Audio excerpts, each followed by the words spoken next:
Continuação da leitura do livro Rio Secreto. O Morro da Viúva. Completamente cercado por prédios altos, o Morro da Viúva está completamente invisível a partir das ruas que o cercam. Muitos cariocas nem sabem da sua existência. Apesar de alguns prédios terem construído acessos para o morro, com quadras de esporte e outros prazeres para os felizes privilegiados que moram nos prédios vizinhos, existe um meio oficial público e secreto para subir lá. No final da Avenida Oswaldo Cruz, ao lado de Botafogo, a viela chamada Travessa Acaraí dá para uma pequena porta, basta empurrá-la para abrir.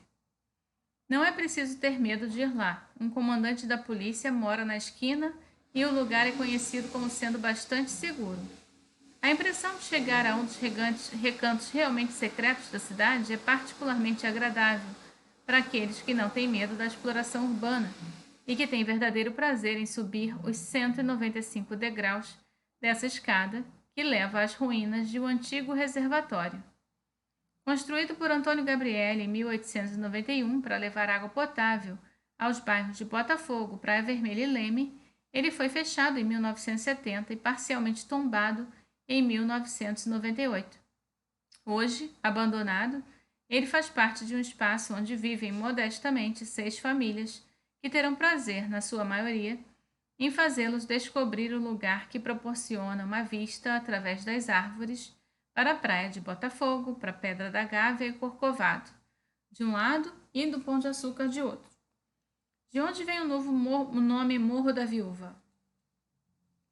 O morro recebeu essa denominação em 1753, quando se tornou propriedade da dona Joaquina Figueiredo Pereira Barros, depois da morte do marido Joaquim José Gomes de Barros.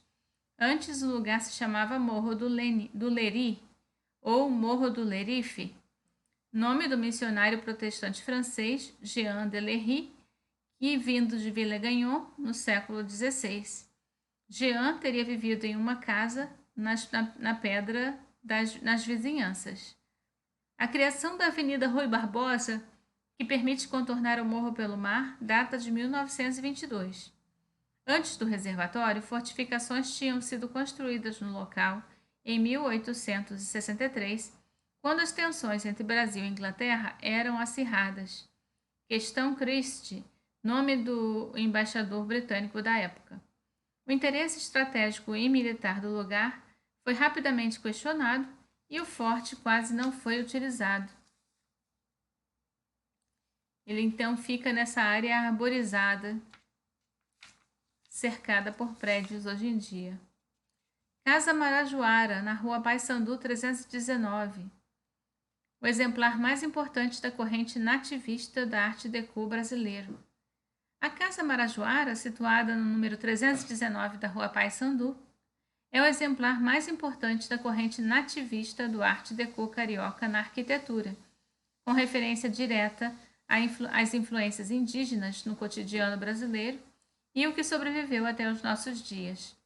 É um projeto de 1937 de Gilson Gladstone Navarro, sugere na sua massa arquitetural influências dos bangalôs californianos e da arquitetura pueblo norte-americana, mas com a marca indiscutível da influência indígena brasileira. Ela é nativista desde o nome indígena da rua onde se situa. Seu quase total revestimento em pedra apicoada demonstra preocupação com as variantes climáticas cariocas. No verão, uma temperatura fresca é garantida pelas espessas pedras que cobrem a fachada. No inverno suave dos trópicos, essa mesma cobertura de pedra garante o bem-estar dos moradores. Muitas citações de talismãs amazônicos estão presentes em todos os ferros dos portões e grades e das vidraças do interior.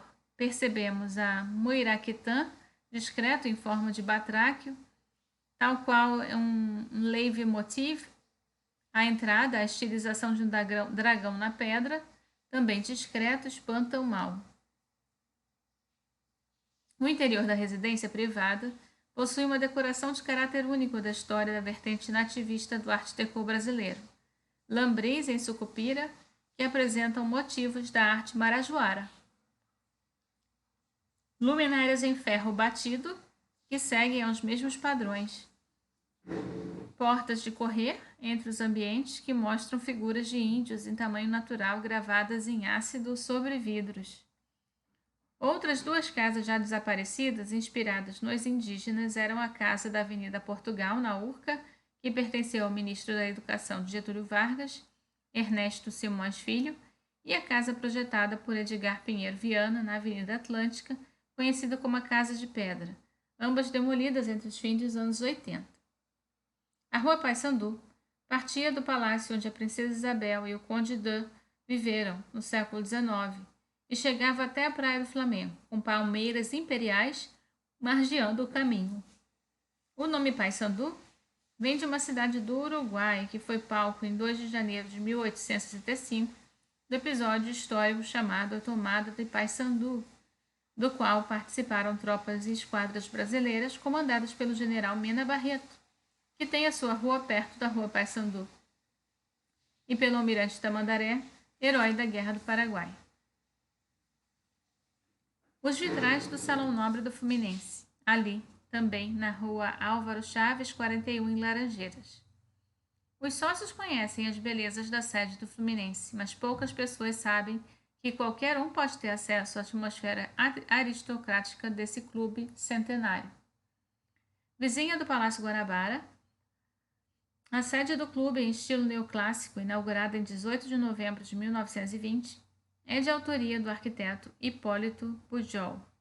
O Salão Nobre, onde é mantida a tradição das grandes festas, incluído um animado baile de carnaval, tem 3 enormes e magníficos vitrais inspirados na Grécia Antiga e no Império Romano. Segundo os registros do clube, são franceses, mas há indicações de que poderiam ser belgas. Próximo ao teto, o salão tem extensos, delicados detalhes de acabamento que durante os anos ficaram cobertos por sucessivas demãos de tinta e ressurgiram nos trabalhos de restauração realizados entre 2011 e 2014. A bola do primeiro jogo da seleção brasileira. A sala de troféus do clube, que também pode ser visitada, inclui uma exposição interativa que apresenta aspectos importantes da história do futebol do Brasil, do clube e de seu estádio, inaugurado em maio de 1919, com uma partida entre Brasil e Chile. Foi naquele campo, antes da construção do estádio, que se realizou em 21 de julho de 1914 o primeiro jogo da seleção brasileira. A bola da partida, que teve 5.000 espectadores, pode ser vista nessa exposição. A seleção de amadores jogou contra o time de profissionais do Exeter City da Inglaterra. O Brasil, para surpresa geral, ganhou de 2-0. Em 1984, o Salão Nobre abriu as portas para o Rolling Stones gravar seus 2 clipes, o Lucky One e o Just Another Night. No primeiro, o ambiente foi transformado em cassino e no segundo, uma casa noturna, onde se vê um figurante vestindo a camisa tricolor do clube. A banda assistiu a um campeonato carioca entre Flamengo e Fluminense e, contrariando a fama do pé frio, Mick Jagger deu sorte ao clube. Fluminense venceu por 1-0. Palácio Guanabara. Fica também na Rua Pinheiro do Machado, sem número. Do Império à República em 2 horas. A visita ao belo Palácio Guanabara vai-se do Império à República em menos de 2 horas. Originalmente em estilo neoclássico, construído em 1853 pelo comerciante português José Machado Coelho para ser sua residência, foi adquirido pelo governo imperial em 1865 para a princesa Isabel, recém-casada com o Conde de. Com a proclamação da República, em 1889, passou para a União.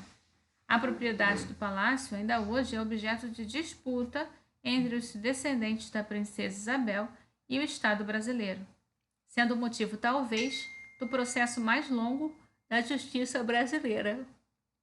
O prédio passou por várias reformas ao longo dos anos e a mais recente, de 2011, revelou 2 magníficos pisos de épocas distintas.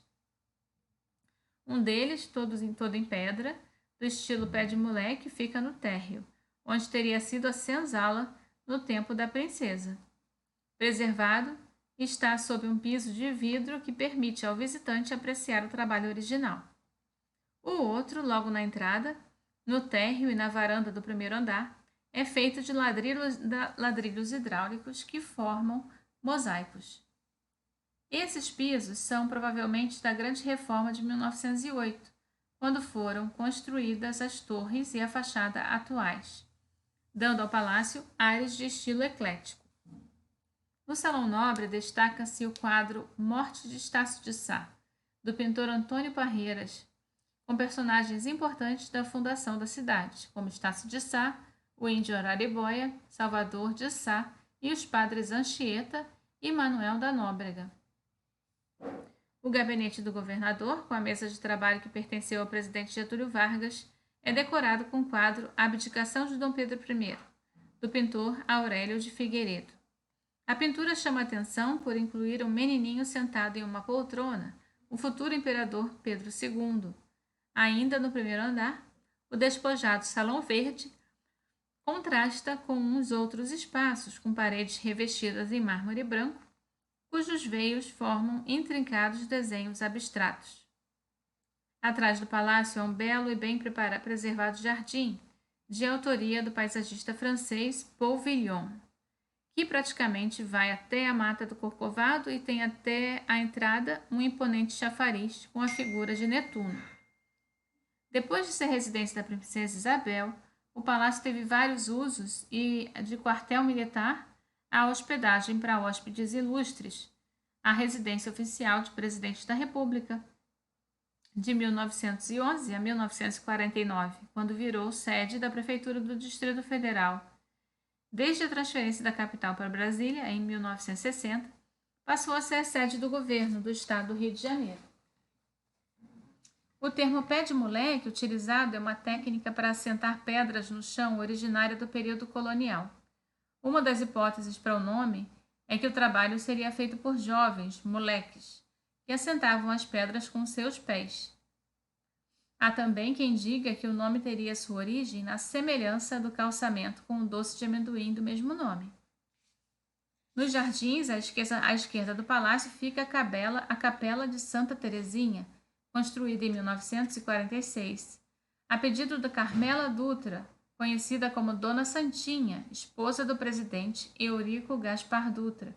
A curiosidade é que o altar da pequena igreja é mais baixo do que o padrão, e parece que assim foi feito para permitir que Dona Santinha pudesse vê-lo da janela de seu quarto no palácio. No século XIX, o principal acesso ao palácio era pela Rua Paissandu, que por isso é guarnecida de dezenas de palmeiras imperiais.